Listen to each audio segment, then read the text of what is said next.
Okay, welcome to the lesson, Parallel and Perpendicular Lines. This one should be pretty brief too. Let's check out some examples of how to identify really algebraically whether lines are parallel or perpendicular. When I say algebraically, I mean we're not just going to say, because students typically say, oh, parallel, they don't touch. Well, that is a description of them, but it's not really a, I guess I could say, quantitative answer. It's not I call it algebraic answer. That's more of a geometry answer. Or perpendicular lines, oh, they intersect at a right angle. They're yes, that's true, but what does that mean in terms of the algebra? Well, that's what we're going to look at. So let's say, let's make a little list here. Here are some slopes. Remember, m is used for slope frequently. 2/3, -7/4, 2, and -1/5. Let's find what would be parallel to each of those. Well, if lines are parallel, yes, they don't touch, but that means their slopes are the same. So that's great. That means these are all just going to be the same. 2/3, -7/4, 2, -1/5. That's nice. By the way, that looks like an 11, but the two lines really, like if in geometry you might say AB is parallel to CD or something.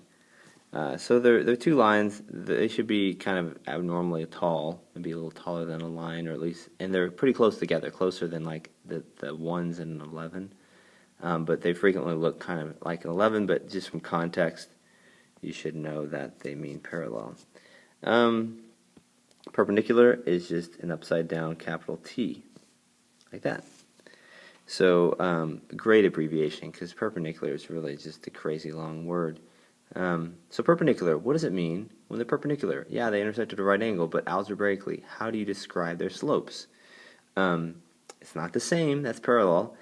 People think, oh, you just throw a negative on it. That's close, that's part of it. And maybe you've heard is you flip it, or it's the reciprocal, and that's the other part of it. So you flip it, so 2/3 becomes 3/2, and you change the sign. Flip it and change the sign, so negative becomes positive. How do you flip a 2? Well, 2, you might recall, is like 2/1. So when you flip 2/1, it becomes 1/2 and change the sign.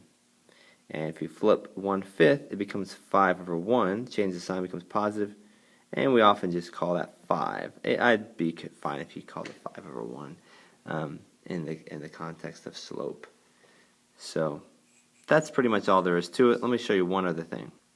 Lastly, if you had an equation, whoops, I didn't mean to do that, in the y equals mx plus b form, which we're going to talk about in a lesson coming up, like this, for example, and someone said, what is the slope of this? Well, you should just say, remember, because it's in the y equals mx plus b form, and as I said a second ago, m is slope, so that -5/2 is a slope. Don't just point to it, but you should say the slope of this line is indeed -5/2.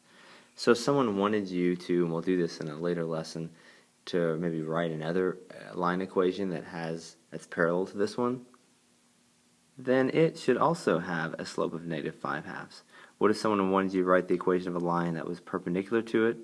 It would be 2/5, right? So nothing real new there, but I just wanted to bring it back into the context of actually an equation of a line. So hope that helps with parallel and perpendicular lines. Made with Doodlecast Pro.